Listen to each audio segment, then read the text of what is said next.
Hello and जय हिंद। तो हम सीजीएल 2024 के लिए इंग्लिश की प्रिपरेशन कर रहे हैं और हमने सॉल्व किया 20 प्रैक्टिस टेस्ट हमने सॉल्व किए और अभी हम सॉल्व कर रहे हैं प्रीवियस ईयर क्वेश्चन पेपर्स। तो इस सीरीज़ में हमने पहला सेट सॉल्व कर लिया है, ये दूसरा सेट है। ठीक है, तो शुरुआत करते हैं पहले क्वेश्चन से, यानी कि इस वीडियो के पहले क्वेश्चन से।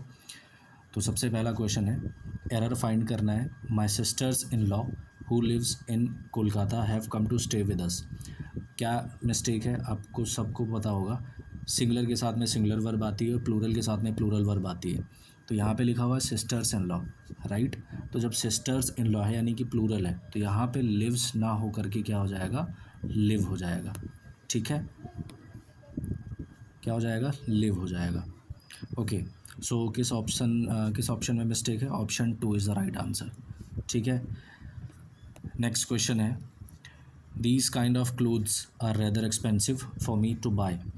देखो अगेन वही है कि प्लूरल की बात चल रही है, यहाँ पे क्लोथ्स लिखा हुआ है तो प्लूरल है और इसीलिए यहाँ पे काइंड ना हो करके यहाँ पे एस ऐड हो जाएगा, ये काइंड्स हो जाएगा। ठीक है, प्लूरल की बात की जा रही है, that's why these kinds of clothes are rather expensive for me to buy, right. So किस पार्ट में मिस्टेक है, right answer is option A. Next question हमें क्या करना है, फिल इन द ब्लैंक्स करना है। The employ did not to the argument of the manager. तो मैनेजर के आर्गूमेंट में एम्प्लॉय क्या नहीं करना चाहता था, क्या वो प्रोसीड नहीं करना चाहता था या एक्सीड नहीं करना चाहता था या कंसीड या फिर रिसीड। चारों का मतलब पता होना चाहिए। प्रोसीड क्या होता है, कोई एक पर्टिकुलर चीज़ है उसके जो पहले होने वाली चीज़ होती है वो प्रोसीड होता है। ठीक है, तो प्रोसीड यहाँ पे सही सेंस नहीं होगा। उसके बाद में एक्सीड क्या होता है, किसी चीज़ को आगे बढ़ाना या एक्सपैंड करना, वो एक्सीड होता है। Exceed is also not the right answer. Recede क्या होता है, रिसीड मतलब कि कोई एक पोजीशन है, उस पोजीशन से बैक लेना, वो होता है रिसीड। फॉर एग्ज़ाम्पल कि जब हम बोलते हैं ना कि इस बार गंगा का स्तर जो है वो 3 फीट कम हुआ है, तो इट मीन्स कि उसका जो पहले जो लेवल था अब उस लेवल से वो रिसीड किया है, नीचे गया है। ठीक है, तो वो होता है रिसीड का मतलब। But according to this question right answer is option C. Concede क्या होता है, कंसीड का मतलब होता है कोई ऐसी सच्चाई जिसको आप ना चाहते हुए भी जब स्वीकार करना होता है, उसके लिए यूज़ होता है कंसीड। तो employ did not concede to the argument of the manager. ठीक है, नहीं चाहता था कि ठीक है इसको ज़बरदस्ती हम स्वीकार करें, तो उस सेंस में यूज़ हुआ है। Right answer is option C. Next question again हमें फिल करना है, he was sworn as the prime minister of our country. तो देखो ये तो बहुत सिंपल सा क्वेश्चन है, हमें पता है जब भी कोई शपथ ली जाती है तो उसके लिए क्या यूज़ होता है, स्वॉर्न इन। ठीक है, ध्यान रखना, जब कोई शपथ लेता है उसके लिए स्वॉर्न इन का यूज़ होता है, right. Option A is the right answer.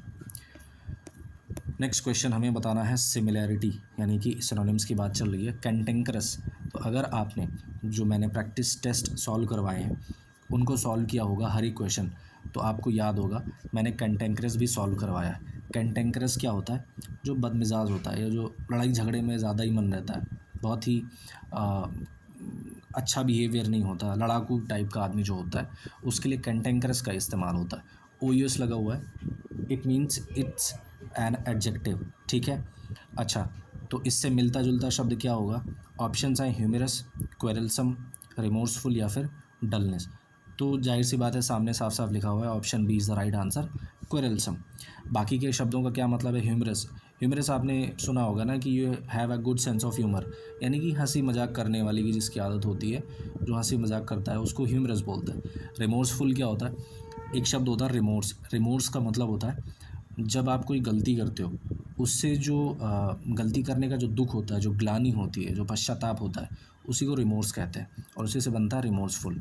ठीक है, डलनेस क्या होता है, डल से बनता है डलनेस, यानी कि बेजान, रूखा सूखा, है ना, फीका, तो वो होता है dullness. According to this question right answer is option B. Next question में अगेन हमें सिमिलैरिटी बतानी है कनिशर की। बहुत अच्छा शब्द है, बहुत ही एलीट टाइप का शब्द लगता है ये। कनिशर का क्या मतलब होता है, देखा होगा आपने, जैसे कुछ रियलिटी शोज़ होते हैं, फॉर एग्जांपल आप देखते हो ना कि जैसे मास्टर शेफ़ होता है, तो उसमें क्या होता है कि 3-4 कंटेस्टेंट्स होते हैं, वो कोई डिश बनाते हैं और उनमें से और उनकी डिश को कोई एक बंदा होता है जो टेस्ट करने आता है, चाहे वो मेल हो या फीमेल हो, दैट डजंट मैटर। तो वो टेस्ट करने आता है कि किसकी सबसे अच्छी डिश बनी हुई है। तो कनिशर ऐसे व्यक्ति के लिए यूज़ होता है जो कि किसी पर्टिकुलर चीज़ में, किसी पर्टिकुलर फील्ड में, चाहे वो फूड का हो या म्यूज़िक हो या आर्ट हो, उसमें जो एक विशेषज्ञ होता है या जो परखता है कि सही क्या है, उसके लिए यूज़ होता है कनिशर। जैसे आपको पता है वाइन को टेस्ट करने की भी एक जॉब होती है, तो वाइन को भी टेस्ट करते हैं, वो कनिशर्स होते हैं कि कैसा है, कौन सा बेहतर है। तो इसके लिए शब्द क्या होगा? Options are decisive, uncivilized, discerning जज या फिर नैरो माइंडेड। जज दिख गया ना, जाहिर सी बात है option C is the right answer. ठीक है, नेक्स्ट क्वेश्चन। अब हमें बताना है ऑपोजिट के बारे में। ठीक है, एक तरीके से हमें एंटोनिम्स की बात करनी है। नेगेटरी, जो शब्द लिखा हुआ है वो है नेगेटरी। नेगेटरी का क्या मतलब होता है? तो नेगेटरी का मतलब होता है कोई ऐसी चीज़ जिसकी कोई वैल्यू नहीं है, अनइम्पॉर्टेंट चीज़ है। ठीक है, उसके लिए यूज़ होता है नेगेटरी। इससे उल्टा क्या होगा? डिल्यूजिव, फ्यूटाइल, अनरियल या फिर प्रोडक्टिव। तो देखो, डिल्यूजिव क्या होता है? डिल्यूजन से बनता है डिल्यूजिव, ये तो होगा नहीं। फ्यूटाइल का मतलब होता है बेकार, बर्बाद, तो वो तो इसी से मिलता जुलता हो गया। Unreal, something that is not real. तो अंत में ऑप्शन क्या बचता है? प्रोडक्टिव। तो प्रोडक्टिव क्या होता है? जो काम की चीज़ हो। जैसे हम लोग बोलते हैं ना कि हमें दिन में कुछ प्रोडक्टिव काम करना चाहिए। प्रोडक्टिव मीन्स कि कोई ऐसी चीज़ जो आप में वैल्यू ऐड करे, जो इंपॉर्टेंस ऐड करे। तो नेगेटरी का उल्टा क्या होगा? प्रोडक्टिव। नेक्स्ट क्वेश्चन है, हमें अगेन ऑपोजिट की बात करनी है, नेइव। ठीक है, या नाइव बोलते हैं। तो नाइव का मतलब क्या होता है? इसका मतलब होता है हिंदी में जिसको बोलते हैं नौसिखिया, जो नया नया होता है किसी फील्ड में, उसको नाइव बोलते हैं। अब इसका उल्टा क्या होगा? आर्टफुल, कैंडिड, क्रेडुलस या फिर सिंसियर। सिंसियर क्या होता है आपको पता ही है कि वेल बिहेव्ड, गुड मैनर्ड, तो वो तो होगा नहीं। क्रेडुलस क्या होता है? क्रेडुलस ऐसे व्यक्तियों के लिए यूज़ होता है जो आसानी से किसी भी चीज़ पे भरोसा कर लेते हैं, तो वो भी नहीं होगा। कैंडिड क्या होता है? कैंडिड का मतलब होता है वेरी क्लियर, बहुत साफ़ सुथरा दिखाई देने वाला, है ना। तो कैंडिड होगा नहीं। Right answer is option A, artful, है ना। फुल ऑफ आर्ट मतलब someone who is very skilled, है ना, वो नौसिखिया नहीं है ना, दैट पर्सन इज़ आर्टफुल। तो नाइव का उल्टा आर्टफुल। नेक्स्ट क्वेश्चन, हमें क्या बताना है? इडियम का मतलब बताना है। इडियम है क्या? इडियम है मीली माउथ। तो याद करो, मैंने बताया था इसको मैंने प्रैक्टिस सेशन में सॉल्व करवाया था, सोचो। और ये जो है एज इट इज़ क्वेश्चन में पूछा गया है, प्रीवियस ईयर क्वेश्चन में। तो मीली माउथ क्या होता है? मैंने कैसे याद करवाया था? मील क्या होता है? खाना होता है ना। तो जब मुंह में अगर भोजन भरा हो, किसी के मुंह में खाना भरा हो, तो he is not able to speak ना, वो नहीं बोल सकता है। तो वो क्या होगा? उसका मतलब होगा कि अफ्रेड टू स्पीक फ्रैंकली, यही सबसे मिलता जुलता इसका मतलब है। तो मीली माउथ ऐसे व्यक्ति के लिए यूज़ होता है जो कि किसी पर्टिकुलर चीज़ को बोल पाने में असमर्थ है ना, वो फ्रैंकली सामने नहीं आके बोलना चाहते, उनके लिए यूज़ होता है मीली माउथ। ठीक है, नेक्स्ट क्वेश्चन है, अगेन ईडियम का मतलब बताना है। क्या है? By fits and starts. तो फिट्स एंड स्टार्ट्स का क्या मतलब होता है? Options are occasionally, totally, finally, irregularly. तो देखो, इसको ऐसे याद कर सकते हो। फिट्स का मतलब पता है क्या होता है आपको? जैसे कुछ लोगों को एक बीमारी होती है ना, आपने देखा होगा, उसको हिंदी में बोलते हैं मिर्गी के दौरे पड़ना। तो वो कभी भी आ जाता है ना। उसमें क्या होता है कि आदमी रैंडमली कोई काम कर रहा होता है और अचानक से उसको वो फिट्स के दौरे पड़ जाते हैं। वो फिर शरीर में झटके लगते हैं, आदमी परेशान हो जाता है, बीमार, और ज़मीन पे गिर जाता है और काफ़ी कष्ट का सामना करना पड़ता है। तो फिट्स उसी को बोलते हैं, है ना। और फिर उसके बाद में कुछ समय, वो थोड़ी देर के लिए एक पीरियड होता है, थोड़ी देर के लिए वो रहता है, फिर कुछ समय बाद ठीक हो जाता है। फिर वो अचानक से फिर कभी किसी भी कुछ हफ्तों बाद या कभी भी आ जाता है। तो वो कैसा आता है, उसका क्या पीरियड होता है? उसका कोई स्पेसिफिक पीरियड नहीं होता, वो इरेगुलर होता है, कभी भी आ जाता है। ठीक है, तो that's why bye fits and starts का मतलब होता है इरेगुलरली। मीन्स अगर कोई चीज़ अगर स्टार्ट हो रही है, किसी पर्टिकुलर टाइम पे स्टार्ट हो रही है और कभी भी रुक जा रही है, फिर अचानक से कभी भी शुरू हो जा रही है, तो इसका मतलब है उसके लिए यूज़ होगा bye fits and starts. Next question sentence improvement का क्वेश्चन है। जो ब्रैकेट में है उनको इम्प्रूव करना है। I had not only helped him by giving hints but also with providing him links. देखो, एक जो पेयर होता है किसका? नॉट ओनली बट ऑल्सो का। तो हमेशा ध्यान रखना दोनों एक ही जैसी चीज़ के लिए यूज़ होते हैं, ठीक है। जैसे अगर यहाँ पे लिखा हुआ है I had not only helped him giving hints but also with providing him links. देखो यहाँ पे जो बट ऑल्सो का यूज़ हुआ है वो किसके लिए यूज़ हुआ है, प्रोवाइडिंग के लिए, ठीक है। बट ऑल्सो विद प्रोवाइडिंग, तो नॉट ओनली जो यूज़ होगा ना वो बाय गिविंग के लिए यूज़ होगा, ना कि हेल्प के लिए यूज़ होगा, ठीक है। मैंने क्या बताया कि वो सेम पार्ट्स ऑफ स्पीच के लिए यूज़ होता है। तो इसका सही फॉर्मेट क्या होगा, option B, I had helped him not only by giving hints but also with providing him links. तो मैंने उसकी मदद कैसे की, सिर्फ हिंट दे करके नहीं, जब बल्कि उसको लिंक्स भी हमने प्रोवाइड कराए, ठीक है। ऐसे होता है इसका मतलब। सो हमेशा याद रखना not only and but also का जो पेयर होता है वो एक ही जैसी चीज़ के लिए यूज़ होता है। So right answer is option B. Next question again sentence improvement का हिस्सा है। We has finished our lunch half an hour ago. तो कह रहा है पास्ट की कंडीशन को हमें यहाँ पे दिखा रहा है, और ये हैज़ जो हैज़ फिनिश्ड है ये प्रेजेंट परफेक्ट का केस होता है। दैट्स वाई यहाँ पे इम्प्रूवमेंट क्या होगा, we finished our lunch half an hour ago, and that's why right answer is option A. यहाँ पे पास्ट इंडेफिनिट की बात की जा रही है, ठीक है। अगेन नेक्स्ट क्वेश्चन हमें मतलब बताना है, select the option that can be used as a one word substitute for the given group of words या फिर फ्रेजेस। क्वेश्चन क्या है, the act of speaking irreverently about sacred things. तो irreverently अगर कंफ्यूज कर रहा हो तो क्या है, मैंने इसके पहले एक शब्द बताया रेवरेंस। तो रेवरेंस का क्या मतलब होता है, किसी के प्रति बहुत ज़्यादा सम्मान, श्रद्धा, और इरेवरेंस क्या हो जाएगा, उसका अपमान, अनादर। तो इरेवरेंटली तो किसी पवित्र चीज़ के बारे में अपमान के तौर पे जो बोला जाता है उसको क्या बोलते हैं, क्या उसको अथीस्ट कहा जाता है, ब्लास्फेमी कहा जाता है, बेलिकोस कहा जाता है, डिफेक्शन कहा जाता है। तो आपने आए दिन अभी कुछ समय पहले आपने न्यूज़ देखा होगा, एक डेढ़ दो साल पहले की बात है, तो ब्लास्फेमी का एक केस बहुत ही ज़्यादा न्यूज़ में था, है ना। तो उसको ब्लास्फेमी कहते हैं एक्चुअली में। Right answer is option B. जब किसी भी, इसको हिंदी में बोलते हैं ईश निंदा या फिर ईश्वर की निंदा करना, है ना। किसी पर्टिकुलर रिलीजन से संबंधित अगर कोई बहुत ही पवित्र चीज़ है और उस पर्टिकुलर चीज़ के बारे में अगर बुरा भला कोई कहता है तो वो क्या करता है, वो ब्लास्फेमी एक्ट करता है, यानी कि वो ईश्वर की निंदा करता है ना। That is not morally good. तो right answer is option B.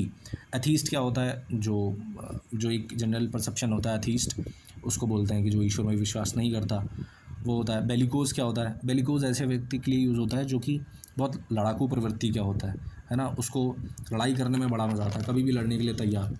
Defection क्या होता है, आपने सुना होगा एंटी डिफेक्शन लॉ।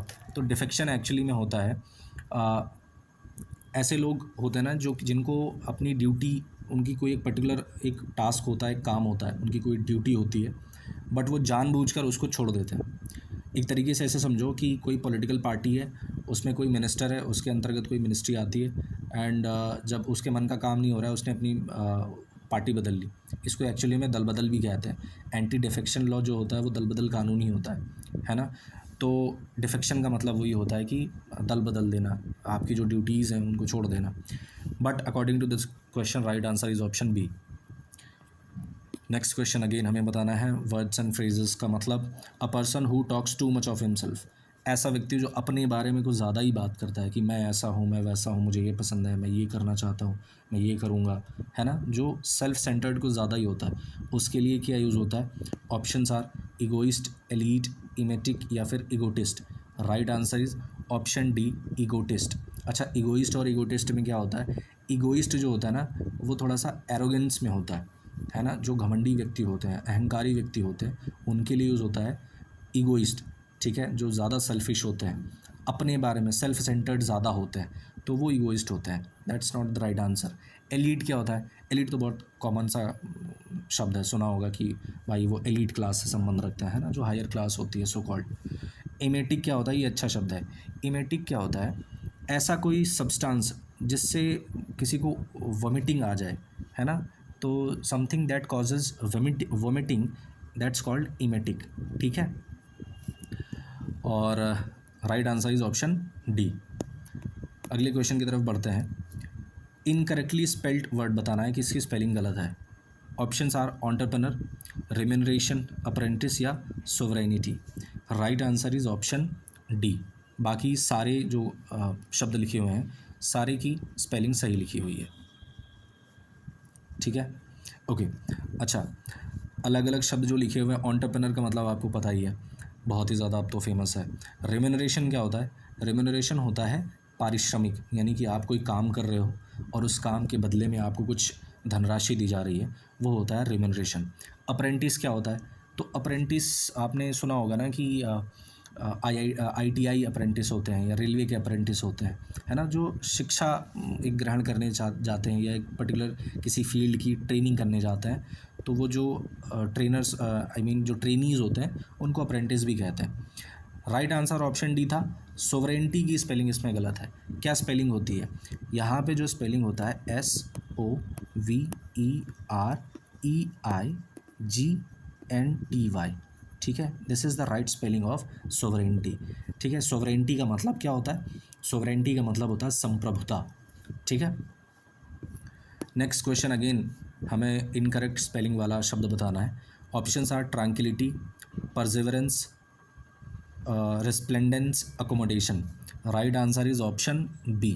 बी की स्पेलिंग गलत है, बाकी के सारे शब्द सही हैं। अच्छा, बाकी के शब्दों को पहले देख लेते हैं। ट्रैंक्विलिटी क्या होता है? ये मैंने पहले भी टेस्ट में सॉल्व करवाया है। आपने सुना होगा ना कि ट्रैंक्विलाइजर्स दिया जाता है। फॉर एग्ज़ाम्पल कोई जंगली जानवर है, ठीक है, अब वो किसी मोहल्ले में आ गया, तो जब वन विभाग वाले आते हैं तो उसको कैसे पकड़ते हैं? उसको बेहोश करके। तो उसके ऊपर जो फायर किया जाता है उसमें ट्रैंक्विलाइज़र होता है, वो जो इंजेक्शन होता है उसमें एक ऐसी दवाई होती है जिससे वो जानवर हो या फिर आदमी हो बेहोश हो जाता है ना। तो ट्रैंक्विल एक पर्टिकुलर शब्द होता है जिसका मतलब होता है शांत करना किसी को, है ना। तो अब उस इंजेक्शन को लगाया गया या फायर किया गया किसी पर्टिकुलर आदमी या जानवर के ऊपर, तो उसको ट्रैंक्विलाइज कर दिया गया, यानी कि उसको बेहोश कर दिया गया, उसको शांत कर दिया गया। तो दैट कंडीशन जो होती है ट्रैंक्विल की, वो होती है ट्रैंक्विलिटी, ठीक है। स्पेलिंग बिल्कुल सही है। फिर अगला जो शब्द है, जैसे रेस्प्लेंडेंस है, ठीक है। रेस्प्लेंडेंस का क्या मतलब होता है? किसी चीज़ की चमक, है ना, बहुत ज़्यादा जो चमक होती है किसी चीज़ में, उस पर्टिकुलर चीज़ को बोलते हैं रेस्प्लेंडेंस, है ना, चमक को बोलते हैं रेस्प्लेंडेंस। अकोमोडेशन क्या होता है? जो रहने वगैरह की व्यवस्था होती है उसको अकोमोडेशन बोलते हैं। जैसे हम बोलते हैं ना कि आप लोगों का अकोमोडेशन होटल में करवाया जाएगा या फिर यूनिवर्सिटी गेस्ट हाउस में आपका अकोमोडेशन करवाया जाएगा, यानी कि आपके रहने खाने की व्यवस्था जो होती है वो अकोमोडेशन होता है। अकॉर्डिंग टू दिस क्वेश्चन, इस वर्ड की स्पेलिंग गलत है। क्या है? परसिवरेंस होता है, प्रिजर्वरेंस नहीं होता, ठीक है। एक वर्ड होता है प्रिजर्व, जिसका मतलब होता है संरक्षित करके रखना, बट प्रिजर्वरेंस नहीं होता कोई भी शब्द, परसिवरेंस होता है। एंड दैट इज़ वाई यहाँ पे जो शब्द लिखा हुआ है उसमें होगा PERSE होगा, ठीक है, बाकी वरेंस सही लिखा हुआ है। तो परसिवरेंस होता है जिसका मतलब होता है दृढ़ता किसी चीज़ को करने की, ठीक है, डिटर्मिनेशन। नेक्स्ट क्वेश्चन PQRS बताना है। तो देखो सेंटेंस को पढ़ते हैं। In other countries which are populated by haves, frustration is among them also because they do haves. अच्छा, हैव्स एंड हैव नॉट्स क्या होता है? हैव्स के ऐसे लोगों के लिए यूज़ होता है जिनके पास चीज़ें हैं, मतलब जो अमीर होते हैं, यानी जैसे हम बोलते हैं ना आई हैव दिस, तो हैव का इस्तेमाल किस सेंस में हुआ कि आपके पास कुछ चीज़ है, उसी को इंग्लिश में एक मॉडर्न वे में यूज़ किया जाता है हैव्स। हैव्स का मतलब कि चीज़ें हैं, अमीर लोग। एंड हैव नॉट्स मतलब जिनके पास चीज़ें नहीं हैं, तो वो जो गरीब लोग होते हैं, है ना। तो in some countries frustration exist because these countries are populated by have nots, है ना। तो अगला सेंटेंस क्या है? Frustration is global cancer. देखो यहाँ पे पहले सेंटेंस में बात की गई कि कुछ लोग कुछ ऐसी कंट्रीज़ हैं जिनमें हैव्स ज़्यादा है, ठीक है, वहाँ भी फ्रस्ट्रेशन है। एंड कुछ ऐसी कंट्रीज़ हैं जहाँ पे फ्रस्ट्रेशन है एंड वो हैव नॉट्स, वहाँ पे हैव नॉट्स भी हैं। ऐसे समझो, मैं डायरेक्टली बता रहा हूँ। तो ऐसी कंट्रीज़ जहाँ पे अमीर हैं वहाँ भी फ्रस्ट्रेशन है, जहाँ पे गरीब हैं वहाँ भी फ्रस्ट्रेशन है। एंड तीसरा सेंटेंस आ गया फ्रस्ट्रेशन इज़ ग्लोबल कैंसर, है ना। तो इतना तो पता चल गया कि पहला सेंटेंस क्या होगा, सबसे पहला सेंटेंस क्या होगा? फ्रस्ट्रेशन वाला, क्योंकि पहले फ्रस्ट्रेशन आ गया और अब फ्रस्ट्रेशन से रिलेटेड सेंटेंसेस को फ्रेम किया जा रहा है। तो सबसे पहला सेंटेंस आर होगा। एंड अगर आप ऑप्शंस में देखोगे तो अकेला ऐसा ऑप्शन है जहाँ पे सबसे पहला सेंटेंस आर है, ठीक है। तो आंख मूंद के इसी पे टिक कर दो, कहीं भी कुछ भी इधर उधर भटकने की ज़रूरत नहीं है, हमें टाइम भी सेव करना होता है। ठीक है, तो राइट सीक्वेंस क्या होगा, RSQP। ठीक है, नेक्स्ट क्वेश्चन अगेन PQRS का है। Sentences are the real purpose underlying this maxim lies in its utility in the worldly sense. He has within him a spirit which is ever exhorting him to cut down his needs and learn to be happy with what he has. Man is something much greater than an intelligent being using his intellect to to make newer inventions from time to time. It tells us to be up and doing, not to be passive in attitude of life. देखो इन चारों sentences को पढ़ा आपने तो एक sense आपको develop हो गया होगा कि ये जो आर वाला सेंटेंस है, ठीक है, तो आर जो है वो सबसे पहले आएगा, क्योंकि यहाँ पे बात की जा रही है कि एक मैन जो नॉर्मल जो कॉमन मैन है उसके बारे में बात की जा रही है, और जो बाकी के सेंटेंसेस हैं उसके सबऑर्डिनेट सेंटेंसेस हैं। ठीक है, तो शुरुआत होती है इस वाले सेंटेंस से, और अगर ऑप्शन में देखते हो आप तो सबसे पहला अगर आर है तो वो ऑप्शन सी में है। ठीक है, तो right answer is option C.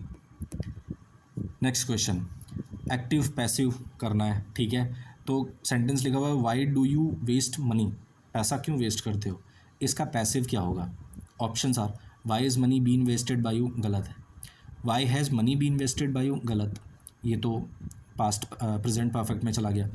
Y is money wasted by you and that is the right answer, option C is the right answer. ठीक है, यही इसका पैसिव वॉइस है। Next question, the doctor said well what can I do for you, doctor ने ऐसा कहा। ठीक है, क्वेश्चन लगा हुआ है तो पूछा। अब देखो अगर डी ऑप्शन में देखते हो तो कह रहा है डॉक्टर वंडर्ड, तो वंडर्ड तो होगा नहीं क्योंकि कहीं भी मार्क ऑफ एक्सक्लेमेशन नहीं है, and that's why option D गलत हो जाएगा। फिर अगला है the doctor asked why he could not do for her, I mean what he could not do for हर, तो यहाँ पे नॉट आ गया पहले सेंटेंस में, यानी कि जो एक्टिव सेंटेंस लिखा हुआ है, यानी कि जो डायरेक्ट स्पीच लिखा हुआ है उसमें कहीं भी नॉट का यूज़ नहीं है, and that's why option C will also be eliminated.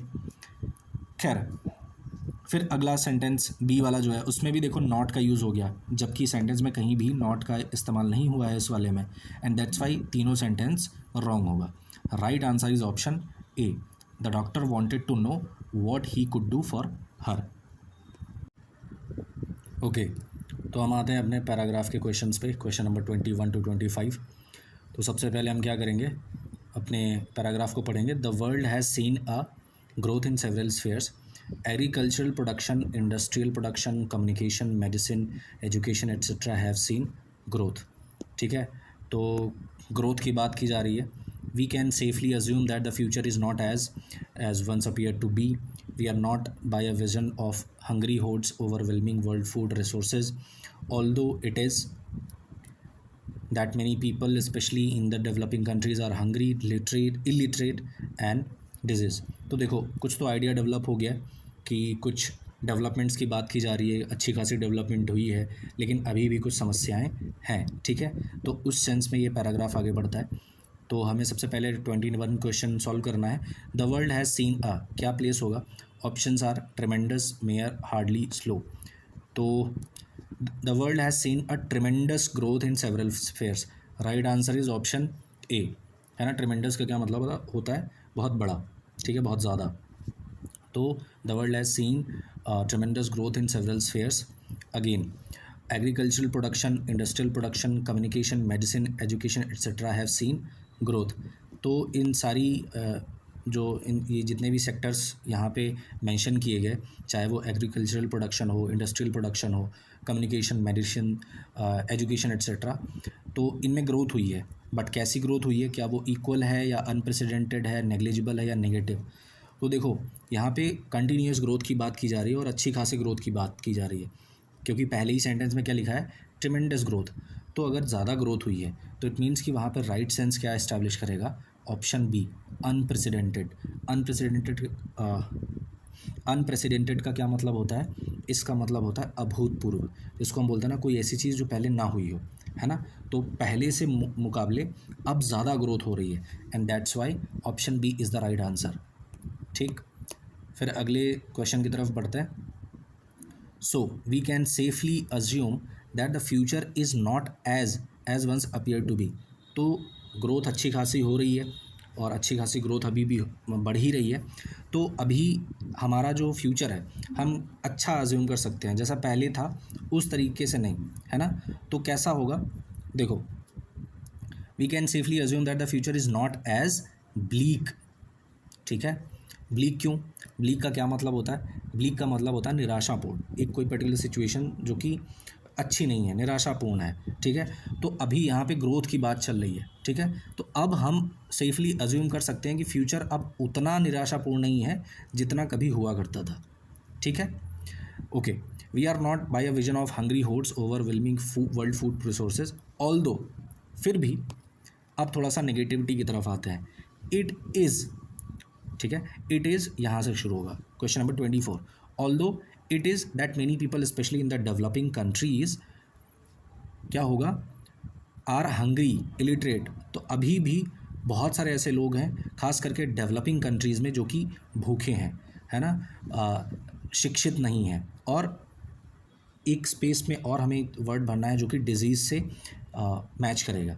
तो देखो यहाँ पे क्या सही सेंटेंस फिल होगा, although it is true that many people specially in the developing countries, ठीक है। तो right answer will be option D, true, ठीक है। क्वेश्चन नंबर 25 में क्या आएगा, तो it is true, although it is true that many people specially in the developing countries are hungry, illiterate and disease, तो ऑप्शंस में है क्या, prone, averse, liable and gross. अच्छा, आपने सुना है कि आपने पढ़ा भी होगा, जब आप किसी सड़क पे ट्रैवल करते हो, कोई एक बहुत ही अंधा मोड़ होता है ना, तो उस मोड़ पे एक साइन लगा दिया जाता है, this turn is prone to accident. तो प्रोन टू एक्सीडेंट का मतलब कि यहाँ पे आसानी से एक्सीडेंट्स होते हैं और लगभग आए दिन यहाँ पे क्या होता है, एक्सीडेंट्स होते रहते हैं, ठीक है। तो प्रोन, तो उसी के लिए यूज़ होता है प्रोन, यानी कि तो वो जो ऐसे लोग हैं बहुत सारे डेवलपिंग कंट्रीज़ में, वो अभी भी भूखे हैं, है ना, शिक्षित नहीं हैं और प्रोन टू डिजीज़ हैं, यानी कि अभी भी उनमें डिजीज़ होने का खतरा बहुत ज़्यादा है, ठीक है, संभावनाएं बहुत ज़्यादा है। That's why right answer will be option A, ठीक है। अवर्स क्या होता है, अवर्स का मतलब होता है किसी पर्टिकुलर चीज़ या व्यक्ति के प्रति घृणा का भाव, है ना, विरोध का भाव, इसी से बनता है अवर्जन। लाइबिलिटी से लाइबिलिटी बनता है लाइबल से, आपको पता ही है। एनग्रॉस का क्या मतलब होता है, कोई चीज़ समा लेना अपने में, है ना, मतलब that becomes the part, whole part of something. So these were the 25 questions जो कि आपके प्रीवियस ईयर क्वेश्चंस हैं, ठीक है। आई होप आपको समझ में आए होंगे, और आपका जो भी इसमें जितने भी क्वेश्चन सही हुए हैं, जो भी स्कोर रहा है, कमेंट बॉक्स में फिल करिएगा। और आशा करता हूँ आपको वीडियो अच्छा लगा होगा, आपको समझ में आया होगा, आपकी प्रिपरेशन में कुछ वैल्यू ऐड हुई होगी। तो I request please like the video, comment on it whatever you feel comfortable with, and share it to your friends ताकि उनकी भी हेल्प हो, ठीक है। मिलते हैं नेक्स्ट वीडियो में, टिल देन टेक केयर, जय हिंद।